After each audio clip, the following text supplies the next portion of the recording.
하나님 말씀 같이 보겠습니다. 오늘 성탄 감사 예배로 하나님께 영광 돌립니다. 오늘은 빌립보서 2장 5절부터 11절입니다.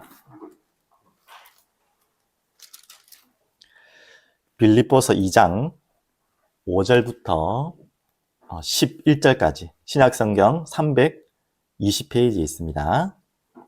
이 성경을 찾으신 분들은 다 같이 함께 읽도록 하겠습니다. 너희 안에 이 마음을 품으라. 곧 그리스도 예수의 마음이니 그는 근본 하나님의 본체시나 하나님과 동등됨을 취할 것으로 여기지 아니하시고 오히려 자기를 비워 종의 형체를 가지사 사람들과 같이 되셨고 사람의 모양으로 나타나사 자기를 낮추시고 죽기까지 복종하셨으니 곧 십자가에 죽으심이라. 이러므로 하나님이 그를 지극히 높여 모든 이름 위에 뛰어난 이름을 주사 하늘에 있는 자들과 땅에 있는 자들과 땅 아래에 있는 자들로 모든 무릎을 예수에 꿇게 하시고 모든 입으로 예수 그리스도를 주라 하시나요 하나님 아버지께 영광을 돌리게 하셨느니라. 아멘. 오늘 너무나 축복되고 특별한 날입니다. 잠시 기도하고 우리 성탄 감사 예배 말씀 전달하겠습니다. 살아계신 하나님 아버지 감사합니다. 우리를 구원하시기 위해 이 땅에 오시고 낮고 낮은 곳으로 찾아오셔서 죄인된 우리를 만나주신 주님을 찬양합니다. 오늘 그 예수 그리스도를 만나기를 소원하는 하나님의 자녀들이 이곳에 함께 하시고 또 그리스도를 만난 자들이 하나님의 말씀을 우리 마음의 영혼에 담을 수 있도록 은혜를 베풀어 주시옵소서. 예수 그리스도 이름으로 감사하며 기도드립니다. 아멘. 오늘 말씀 제목이 나와 있듯이 낮은 곳으로 라는 제목이고 오늘은 PPT를 준비를 안 했고요. 밑에 자막으로 중요한 대지들이 나올 겁니다. 자막을 잘 봐주시면서 함께 말씀을 함께 들으시면 되겠습니다. 어제 우리 주일 예배가 성탄 감사로 같이 드렸고 오늘 또 성탄 감사 예배를 드립니다. 이번 성탄 감사 예배 1부, 2부로 나누어서 드리는데 어제 주제는 아셨죠? 미움. 우리 마음 가운데 누군가를 미워하는 마음이 있다면 그 속에 가족이 있다면 그 속에 나 자신 또한 있다면 오늘 이 부분을 어떻게 하나님의 은혜로 치유받고 우리가 변화될 될 것인지 하나님 분명히 그 말씀을 어제 주셨어요. 그 말씀을 잠시 어젯밤 계속 묵상하셨을 줄 믿습니다. 또 여러분 연락하지 못하신 분들 또 마음에 이렇게 담을 쌓고 있는 분들이 있다면 새로운 시작을 하는 그런 시간 되게 좋겠고요. 또 한 가지 더 말씀드렸죠. 다른 이야기지만 좀 화제가 전환되지만 그렇다고 세상 사람들 눈치 보며 살아라는 말은 더욱도 아닙니다. 굽신거리라는 말은 다 아니에요. 진리와 복음과 말씀 앞에서는 당연히 겸손하게 해야 되겠지만 미움을 받는 것도 감사한 일입니다. 그 부분을 여러분 기억하시면서 결국은 하나님의 사랑이 아니면 용서할 수 없거든요. 아니 하나님의 사랑이 나를 용서했다는 걸 알지 못하면 우리가 용서를 하고 안 하고 할 수 있는 그런 존재 자체도 아니라는 걸 알 겁니다. 오늘은 이제 미움을 넘어서 이제 다른 단어로 여러분에게 오늘 크리스마스 메시지를 드리려고 합니다. 오늘은 이제 교만입니다. 오늘 제목이 뭐죠? 낮은 곳으로. 낮은 곳으로. 빌립보서 2장 5절부터 11절의 전체 내용의 주제죠. 낮은 곳으로 오신 예수님인데 오늘 이 부분을 여러분 마음에 담고 귀한 은혜 있길 바랍니다. 오늘 조금 짧게 말씀이 정리되려고 하는데요. 말씀 이후에 또 하나님을 또 찬양하는 시간이 따로 잠깐 있습니다. 오늘 정말 낮은 마음으로 주님을 예배하고 찬양하는 짧은 시간 되기를 바랍니다. 그래서 본론으로 바로 들어가면요. 첫 번째입니다. 낮은 곳으로인데 오늘 그 낮은 곳으로 오신 예수님의 이야기죠. 6절, 5절에 나왔죠. 너희 안에 이 마음을 품으라. 그 그리스도 예수의 마음이니 예수의 마음이 어떤 마음이에요? 6절, 7절 나오죠. 그는 근본 하나님의 본체시나 하나님과 동등됨을 취할 것으로 여기지 아니하시고 오히려 자기를 비워 종의 형체를 가지사 사람들과 같이 되셨고 8절까지 보면요. 사람의 모양으로 나타나사 자기를 낮추시고 죽기까지 복종하셨으니 곧 십자가의 죽으심이라. 너무나 감사한 말씀입니다. 저도 가장 은혜 받은 말씀 중에 이 빌립보서 2장 6절부터 11절까지 말씀이거든요. 오늘 여러분에게 같이 좀 나누는 시간 되어서 감사한데요. 바로 하나님의 본체 신화 쭉쭉 설명드리면 사람의 몸으로 이 땅에 오셨다는 거예요. 종의 형체를 가지고 사람들의 모양으로 사람들 같으셨다는 말이죠. 그게 바로 성육신이죠. 근데 그것으로도 정말 어마어마한 이야기인데 그 다음 어떻게 됐죠? 죽으심으로. 예전에 설교 때 제가 몇 번 질문한 게 있습니다. 우리에게, 우리 인간들 말하는 거죠. 절대 불가능한 게 있습니다. 육신적인 이야기지만요. 절대 불가능한. 그게 뭔지 아시나요? 모르는 사람이 없을 거예요. 대답을 하면. 안 죽는 것. 여기에서 동의 안 하실 수 있는 분이 없죠. 우리는 절대 불가능한 것이 뭐냐면 안 죽는 것. 반드시 우리는 언젠가, 언제인지도 모르지만 인생은 죽음이 와요. 자, 여기까지 제가 질문할 별 중요한 의미가 없지만 다음 질문이 중요한 거예요. 이게 말이 신학적으로 맞는 말인지 틀린지 모르겠지만 이해하시고요. 하나님께 절대 불가능한 게 있어요. 절대라는 말은 뺀다면 불가능하신 게 있어요. 원래 불가능하셔야 되는 거예요. 그게 뭔지 아세요? 죽는 것입니다. 하나님이 영원한 세계에 계신 분이세요. 하나님이 죽고 싶어도 죽을 수 없는 분이에요. 원래는 하나님의 존재 자체는. 그런데 이 불가능한 것을 가능케 하기 위해서 성육신하신 거예요. 죽음의 의미, 성육신의 의미가 무슨 말인지 알겠죠? 우리는 죽는 것이 당연한 것이고 안 죽는 것이 불가능하지만 하나님께는 죽는 게 불가능하신 일이라니까요. 그런데 굳이 하나님이 죽으시려고 하는 거예요. 우리는 굳이 안 죽으려고 발버둥치는 인생이잖아요. 근데 하나님은 죽지 않으셔야 되고 죽으실 수 없는 분인데 굳이 성육신이 목적이 아니세요. 그 성육신으로 오신 목적이 뭐냐면 성육신하지 않으면 죽으실 수가 없어요. 하나님이 죽을 수 있는 분이 아니시란 말이에요. 하물며 천사도 사단도 귀신도 죽지 못하잖아요. 그래서 감옥에 갇히잖아요. 하나님은 죽을 수 없는 분인데 죽으러 오셨다니까요. 왜 그랬습니까? 오늘 그거죠. 그분이 바로 예수님이에요. 그것도 그냥 우리처럼 나이가 들어서 건강이 아파서 돌아가신 것도 아니고요. 33살, 가장 젊은 나이 아닙니까? 가장 꽃다운 나이죠. 그때에 아파서 돌아가신 게 아니라 십자가에 그 모진 고통을 당하시고 돌아가셨어요. 그것을 위해서 예수님은 성육신하러 오신 날이 정확하게 12월 25일인지는 당연히 아니겠지만요.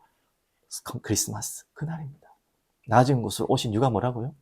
사람의 몸으로 종의 형체로 오셔서 결국은 뭐 하기 위해서? 자기를 낮추시고 죽기까지 복종하고 십자가에 죽기 위해 오신 날이에요. 우리가 감사하고 기쁘고 막 기쁜 찬양을 하는 날도 맞지만 오늘 사순절도 아니지만 사순절적이도 아니지만 예수님이 오실 때는 반드시 그걸 우리는 기억해야 됩니다. 왜 오셨을까요? 다 건강하게 오래오래 살려고 오셨는데 모든 사람은 예수님만큼은 죽기 위해 오신 분. 죽을 수 없는 분이 죽기 위해서 오신 분이 바로 예수님입니다. 그것도 십자가예요. 제가 의학적인 지식이 없어서 또 여기 아이들도 있어서 리얼하게 설명을 못 드리겠어요. 그 십자가가 어떤 고통인지 한번 여러분 자료를 나중에 찾아보십시오. 그 중에서 의사가 기록해낸 내용이 있더라고요. 의사는 굉장한 의학 지식이 있잖아요. 그 십자가의 고통을 아무도 우리는 상상할 수 없대요. 그걸 최대한 의학적으로 설명해 놓은 거를 의사가 쫙 기록났어요. 그 십자가 이전에 채찍 맞은 거. 그 채찍은 아시잖아요. 짐승의 날카로운 뼈를 붙여놨다. 어마어마한 또 쇠구슬 같은 게 달려있대요. 그 채찍이 이렇게 갈고리가 막 져 있잖아요. 뭡니까? 갈치처럼 돼 있잖아요. 그 갈치 하나마다 쇠구슬, 잔인한 이런 뼈 같은 거, 날카로운 이런 것들이요.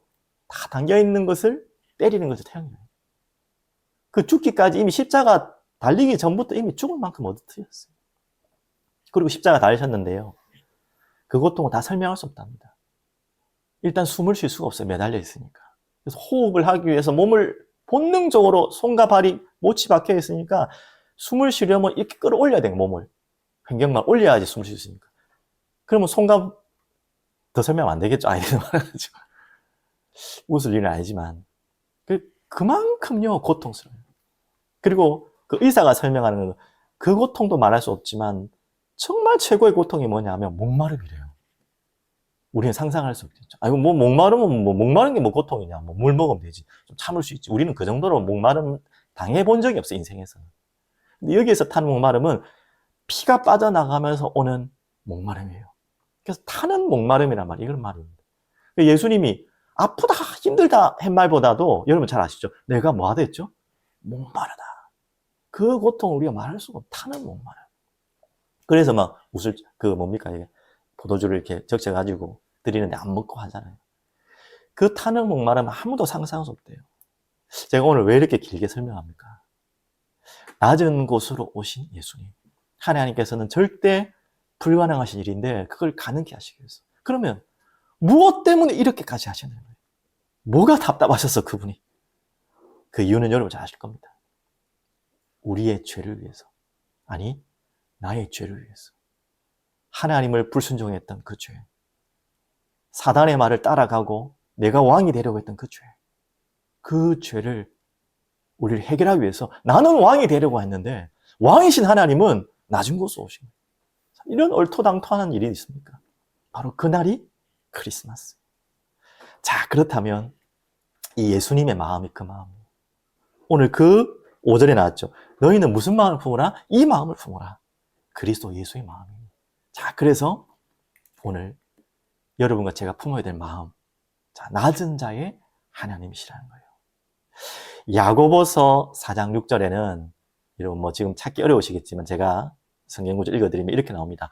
낮은 자의 하나님이란 말은 가난한 자의 하나님의 마음 같은 마음이겠죠. 가난한 마음의 하나님 마음 같은 마음이겠죠. 야고보 4장 6절 이렇게 말씀합니다. 그러나 더 큰 은혜를 주시나니 그러므로 일렀으되 하나님이 교만한 자를 물리치시고 겸손한 자에게 은혜를 주신다 하였느니라. 여기에서 말하는 겸손은 뭐겠습니까? 굽신굽신하는 뭐 이렇게 예의적인 겸손을 말하는 건 아니겠죠. 그래서 조금 더 설명해난 겸손에 대한 내용이 9절 10절 나옵니다. 너희들 슬퍼하며 애통하며 울지어다. 세상에는 반대말 하잖아요. 기뻐하고 슬퍼하지 말고 울지 마라 그러잖아요. 그런데 야고보서의 야고보는 그렇게 말하고 있습니다. 더욱 큰 은혜를 주시니 그러므로 일렀을 때 하나님이 교만한 자를 물리치고 겸손한 자에게 은혜를 주신다 했는데 그 은혜가 어떤 은혜냐? 슬퍼하며 애통하며 울지어다. 너희의 웃음을 애통으로 너희의 즐거움을 근심으로 바꿀지어다. 주 앞에서 낮추라. 그리하면 주께서 너희를 높이시리라. 자, 이제 조금 무슨 말씀인지 알겠죠?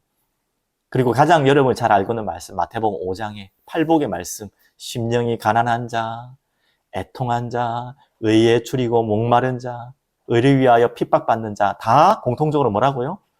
복이 있나니 하나님을 볼 것이고 천국을 볼 것이다. 우리는 전부 뭐 하려고 하죠? 왕이 되려고 해요. 높은 곳으로 가려고 해요. 높아지려고 해요. 그래서 누구를 못 만난다고요? 하나님이 그곳에 안 계신 거예요. 하나님은 왕이신데 낮은 곳으로 가장 낮은 곳으로 이 땅에 오셨는데 우리는 가장 높은 곳으로 가려고 해요. 그러니까 안 만나지는 거예요, 하나님. 마태복음 9장 12절에는 이렇게 말씀하고 있습니다. 건강한 자에게는 의사가 쓸데없고 병든 자에게 쓸데있느니라. 그래서 예수님은 누구를 만나러 오셨다고요? 세리는 이런 자였어요. 그리고 유대인들은 뭐라고요? 자기는 의로운 사람이다. 나는 건강한 사람이다. 나는 깨끗한 사람이다. 매일 그걸 자랑하고 다녔어요. 근데 예수님은 정말 우리가 생각할 때 이해할 수 없는 말, 건강한 자를 나는 찾으러 온 게 아니다. 병든 자를 찾으러 왔다. 그리고 죄인을 찾으러 왔다. 죄인 아니라는 사람은 예수님 못 만나는 거예요. 나는 건강하고 괜찮다는 사람 예수님 못 만나고 예수님은 그런 자를 만나러 왔는데 나는 의롭고 나는 깨끗하고 나는 아무 문제 없다는 사람은 어떻게 예수님 만납니까? 이미 눈높이가 안 맞는 거예요. 가장 낮은 곳으로 죄인을 찾으러 죄인을 위해 죽으러 오신 그 예수님인데 나는 죄인 아니야. 나는 깨끗해. 나는 더러운 게 없어. 나는 건강해. 그래서 하나님을 못 보는 거예요. 그래서 예레미야 29장 2절 3절에 이렇게 나옵니다. 너희가 내게 부르짖으며 내게 와서 기도하면 내가 너희들의 기도를 들을 것이요 너희가 온 마음으로 나를 구하면 나를 찾을 것이요 나를 만나리라. 여러분, 이 말씀 정말 마음에 붙잡으십시오. 낮은 마음으로 내가 누구인지를 발견하고 주님 앞에 나와 부르짖길 바랍니다. 온 마음으로 부르짖고 구하고 찾길 바랍니다. 하나님은 반드시 그곳에 계십니다. 왜 내가 하나님을 못 만나느냐? 하나님이 안 계신 거 아니야? 하나님 날 멀리 계신 거 아니야? 내가 지금 높은 곳에서 찾고 있거든.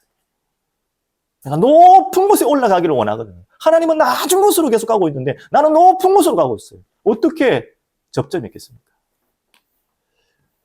누가복음 18장 9절 14절에는 또 이렇게 말씀하고 있어요.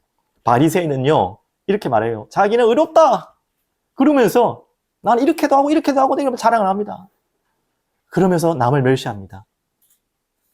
모르겠어요. 세상에서는 바리새인이 그때 존경을 받았는지는 모르겠지만 반대로 세리 아시잖아요. 가장 욕을 많이 먹는 세리지만 그 세리는 어떻게 기도하고 있냐? 이렇게 기도해요. 하늘을 쳐다보지도 못하고 가슴을 치면서 하나님이여 불쌍히 여기소서 나는 죄인입니다 라고 고백해요. 예수님 비유지만 근데 예수님은 뭐라고 말씀하는지 아세요? 누가복음 18장 9절 14절에 하나님은 예수님은 세리가 의롭다 하십니다. 그러면서 하는 말씀 그 유명한 말씀이에요. 자기를 높이는 자는 낮아지고 낮추는 자는 높아지리라. 이 말이 겸손하게 그냥 세상 겸손한 척 하면서 너무 막 잘난 척 하지 마라 그런 수준의 말이 아니에요. 오늘 같은 이야기입니다. 자, 낮은 자의 하나님 행복이 시작되는 인생은요 낮은 곳에 있어야 됩니다. 그 낮은 곳에서 하나님 은혜를 받을 수 있어요. 왜? 하나님은 낮은 곳으로 은혜를 베푸시는 거예요. 오늘 이 낮은 자의 하나님을 바라보시고 여러분이 어떤 마음을 하나님께 광고해야 될지 찾는 귀한 크리스마스 되길 바랍니다. 자, 마지막 세 번째입니다. 낮은 자의 인생입니다. 그렇다면 그 낮은 곳에서 하나님의 은혜를 구했고 받았다면 오늘 낮은 자의 삶과 인생으로 여러분 걸어가시기 바랍니다. 그 인물이 오늘 본문을 가지고 좀 말씀드릴게요.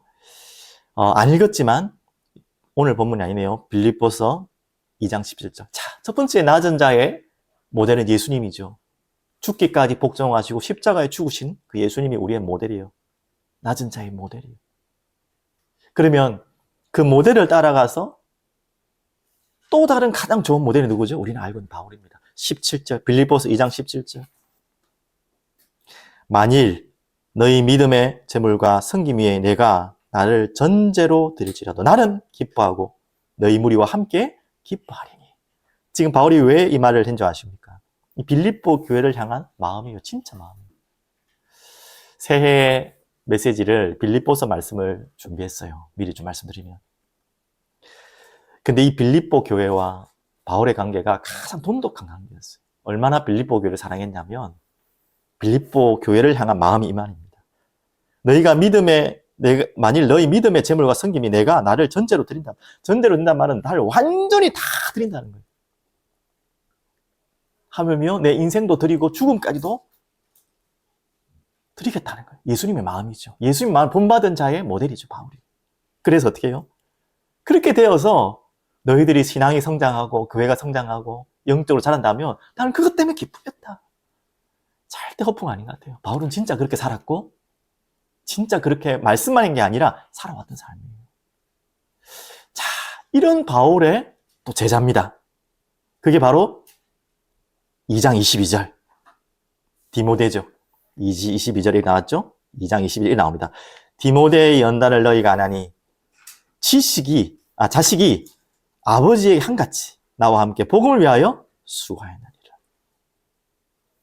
그 예수님을 따라갔던 바울, 그 바울을 닮아갔던 디모데, 그 디모데가 어떻게 살았다고요? 어떤 고난을 왔더라도 그 고난을 피하고 도망간 것이 아니라 기쁨으로 따라갔어요. 바울 따라다녀서 좋을 게 하나도 없잖아요. 그 어린 나이에 디모데는 바울 따라갔어요. 선교하는 그 현장에. 바로 이런 인물들도 일어나는 거예요. 그리고 한 인물, 여러분 잘 모르는 인물인데요. 에바브로디도라는 거예요. 30절 보십시오. 이 빌립보 교회에 사역했던 인물입니다. 그가 그리스도의 일을 위하여 죽기에 이르러도 얼만큼 이 사역과 이 현장에 자신의 인생을 드렸냐면, 병이 왔는데, 죽음의 병이 왔는데도 죽기에 이르러도 자기 목숨을 돌보지 아니한 것은 나를 섬기는 너희의 부족함을 채우려 함이라. 그렇게 사역했던 인물이 디모데 그리고 에바브로디도 같은 인물이었어요. 바로 이게 낮은 자의 인생입니다. 저는 바울 이전에 한 인물을 더 소개해드리고 싶어요. 그게 바로 스데반입니다. 바울이 그렇게 가지게 된 게 당연히 예수님 만나서 그렇지만, 그 예수님을 만나기 전에 만났던 인물이죠. 스데반. 그때는 몰랐겠죠. 그때는 몰랐겠죠. 하물며 그 스데반이 죽는 게 당연한 것도 생각했고, 스데반을 돌로 치는 자의 옷을 받았던 책임자일 수도 있던 것입니다. 그때는 몰랐지만 예수님을 만난 이후에 바울은 회상합니다. 중요한 전도 현장마다 고백합니다. 스데반의 일을.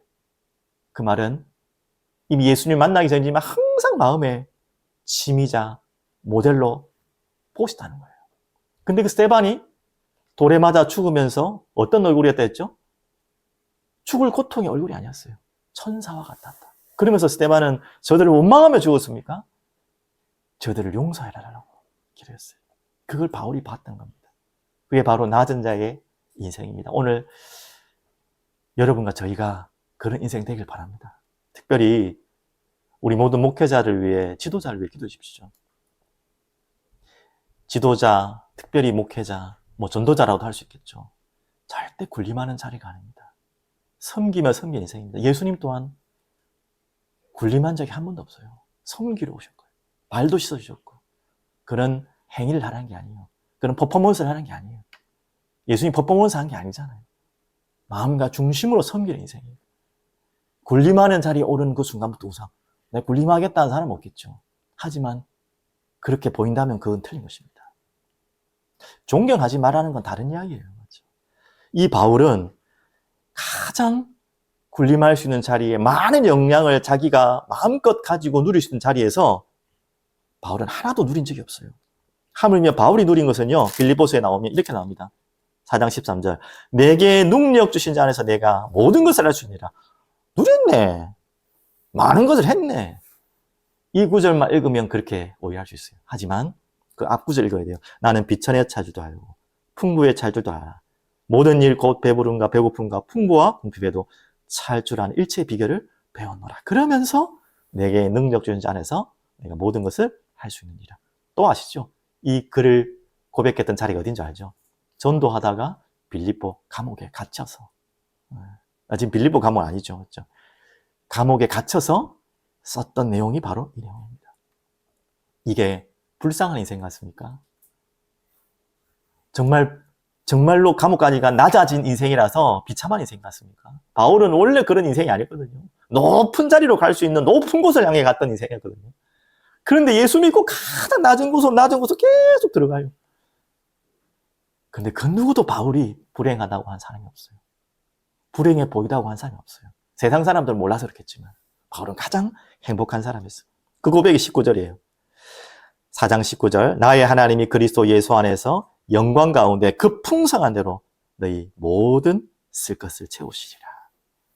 너희에게 말한 것 같지만 그건 바울의 간증이에요. 나에게 하나님이 이렇게 채우신 것처럼 너희도 하나님 채우실 것이다. 오늘 그 증인으로 여러분 서기 바랍니다. 마지막 결론입니다. 자, 그러면 이렇게 낮아지는 것이 끝입니까? 그 예수님의 낮아지심의 결과가 뭡니까? 그게 빌립보서 2장 9절 11절입니다. 제가 읽어드릴게요. 이러므로 하나님이 그를 지극히 높여 모든 이름 위에 뛰어난 이름을 주사 하늘에 있는 자들과 땅에 있는 자들과 땅 아래에 있는 자들로 모든 무릎을 예수의 이름에 꿇게 하시고 모든 입으로 예수 그리스도를 주라 신하여 하나님 아버지께 영광을 돌리게 하셨느니라. 예수님이니까 당연하죠. 아니에요. 그 낮아지심의 선택과 순종과 복종이 그 예수님을 모든 이름 위에 뛰어난 이름으로 허락하신 것입니다. 그 이름이 결국 무슨 일을 감당하셨죠? 그리스도의 일을 감당하셨어요. 만왕의 왕이시며 우리의 모든 죄를 위해 십자가에 모든 것을 끝내시고 하나님 만나는 길을 여신 참왕, 참 제사장, 참 선지자의 이름. 그 이름이 누구라고요? 예수. 아들을 낳으니 그 이름을 예수라라. 자기 백성을 저들에 대해서 구원할 자의 이름. 그 이름이 만왕의 왕의 이름이 되었어요. 그리고 계시록 17장 14절에 이렇게 나옵니다. 만주의 주, 만왕의 왕이다. 그 이름이 바로 예수입니다. 이제 그 이름을 요한복음 1장 12절에 영접하는 자, 그 이름 믿을 때 하나님의 자녀가 되는 권세를 주셨고, 다른 이로서는 구원을 얻을 수 없나니, 사도행전 4장 12절죠. 천하 사람 중에 구원 얻을 다른 이름을 우리에게 주신 일이 없다. 그 만왕의 왕 되신 이름이 우리를 구원하실 이름으로 우리에게 찾아오셨어요. 우리 또한 그 이름으로 구원받고 영원한 하나님의 자녀로, 또 왕 같은 제사장의 축복으로 우리를 또 높이셨어요. 그래서 빌립보서 1장 20절 21절, 여러분, 바울은 이런 고백을 했어요. 진짜 이 예수의 이름을 붙잡은 자, 예수의 만왕의 왕된 이름을 붙잡고 그 낮은 자리에서 예수를 만난 자는요, 이런 고백을 합니다. 나의 간절한 기대와 소망을 따라 아무 일이든지 부끄러워하지 아니하고 지금도 전과 같이 온전히 담대하여 살든지 죽든지 내 몸에서 그리스도가 존귀하게 되게 하려 합니다. 이는 내게 사는 것이 그리스도니 죽는 것도 유익함이라. 이 이름을 고백한 자, 이 이름을 믿는 자는요, 오늘 그리스도로 끝나는 거예요. 그리스도가 내 모든 것이 되는 것입니다. 오늘 그런 크리스마스의 날 되길 바랍니다. 이 이름은 어둠을 몰아내는 왕된 이름이에요. 그래서 이 이름을 믿는 모든 자들에게 준 축복, 요한일서 1장 17절, 이 세상도 정욕도 다 지나갑니다. 그 지나가는 거, 그 높아지려고 하는 그곳에 여러분 끌려가지 마시고 하나님의 뜻을 행하는 자는 영원히 가느니라. 오늘 영원한 이름 대신 그 이름을 믿고 여러분은 영원한 영광의 자리에 여러분이 들어가시기를 간절히 축복드리겠습니다. 자, 그러면 결론 중에 결론을 한 번 더 말씀드리면요, 우리에게 가장 주의해야 될 거, 좀 가벼운 이야기하면 쓸데없는 자존심. 자존감이란 단어는 좋은 단어입니다. 우리 자존감을 잃어버리면 안 되죠. 특별히 영적인 하나님 자녀의 자존감을 잊으면 안 되죠. 하지만 자존심이라는 건요, 특히 쓸데없는 것은요, 오늘 내려놓는 시간 되길 바랍니다. 우리가 유교적인 워낙 오래전 습성이 있어가지고 이렇게 했죠. 입신양명이라는 단어를 우리는 많이 알고 있잖아요. 내 이름을 높이고. 그래서 부모도 우리 고향도 높이는 걸 우리가 중요한 하나의 인생에 먼 것처럼 생각하지만 그게 아니에요. 진짜 우리는 우리 이름을 높이는 게 아니라 그리스도 이름을 높이는 자. 그것 때문에 나는 완전히 낮아져도 아무 상관없는 자. 오늘 우리 귀한 크리스마스의 날 되길 바랍니다. 그래서 우리 교회가 어떤 교회 이름인지 알죠? 사랑이 흐르는 교회. 흐른다는 말에는 어떤 의미가 있죠? 반드시 높은 곳에 낮은 곳을 흘러요. 우리는 낮은 곳으로 계속 흘러가야 돼요. 우리의 사랑이. 예수님이 그렇게 하신 것처럼, 하나님의 마음이 그런 것처럼. 그래서 우리 사랑이 흐르는 교회가 실제적으로 이제 시작이 된다면, 우리가 시작됐지만, 저는 제일 마음에 많이 담고 있는 현장이, 제가 양산에 과원인지 몰랐어요, 솔직히. 5년이나 있었는데. 그만큼 제 마음이 딴 데 가 있었나 봐요. 그래서 애양원이라는 고아원이 있더라고요. 보육원. 그곳을 꼭 기도하고 찾아가 보고 싶고요. 그리고 많은 장애시설, 또 정말 여러 가지 어려움을 당하는 현장으로 가고 싶습니다. 누군가에 보여주기 위해서 그런 것이 절대로 아니라, 우리 파괴라는 것이 좋은 거거든요. 파괴주의가 나쁜 거지. 하나님의 마음이 파괴거든요. 그래서 그 현장에서 가장 복음을 기다리고 시급하게 기다리고 있는 그 현장으로 찾아갈 수 있도록. 그렇다고 높은 자리에 있는 대단한 자리에 있는 분들은 무시한다는 말 더욱더 아니고요. 그곳에서부터 시작하도록 하나님 마음을 계속 주셨어요. 오늘 마지막 결론적 결론, 어제 결론 한 번 더 드리겠습니다. 온 세상을 가장 빨리 깨끗하게 정화하고 변화시킬 수 있는 방법이 뭐라 했죠? 흰눈. 그 흰눈처럼 예수님이 오셔서 십자가의 피로 세상을 덮으셨어요. 그 하나님의 사랑으로 그 흰눈의 마음이 여러분에게 찾아오셔서 2000년 전에 오신 그 예수님이 이제 여러분 마음에 오셨잖아요.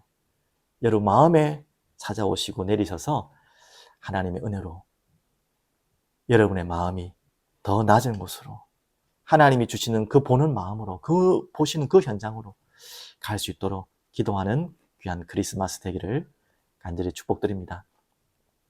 제가 좀 뜬금없긴 한데 마지막으로 제가 찬양 한 장만 드릴게요. 이제 어떤 찬양이냐면 평상시에도 참 좋아했던 찬양이고 묵상했던 가사인데 꿈이 있는 자유, 한웅재 목사님이죠. 목사님이 썼던 찬양이 있으면 소원이라는 찬양. 오늘 말씀과 좀 잘 맞는 찬양인 것 같아서 평상시도 좋았지만 한 번은 부르고 싶었는데 자, 부끄럽지만 오늘 크리스마스라고 해서 하나님께 여러분께 드리는 찬양은 아닙니다. 하나님께 고백으로 소원이라는 찬양을 드리고 오늘 기도하고 마무리하겠습니다. 제가 먼저 읽어드릴게요. 삶의 작은 일에도 그 마음을 알기 원하네. 그 길, 그 좁은 길로 가기 원해. 나의 작음을 알고 그분의 크심을 알며 소망, 그 깊은 길로 가기 원하네. 저 높이 솟은 산이 되기보다 여기 오름직한 동산이 되길. 내 가는 길만 비추기보다는 누군가의 길을 비춰준다면 내가 노래하듯이 내가 얘기하듯이 살길. 난 그렇게 죽기 원하네. 삶의 한 절이라도 그분을 닮기 원하네. 사랑, 그 높은 길로 가기 원하네. 사랑, 그 좁은 길로 가기 원하네. 이런 고백입니다. 반주가 없어서 음정 박자는 틀리겠지만 우리 하나님께 고백하는 고백으로 드리겠습니다. 삶의 작은 일에도 그 마음을 알기 원하네.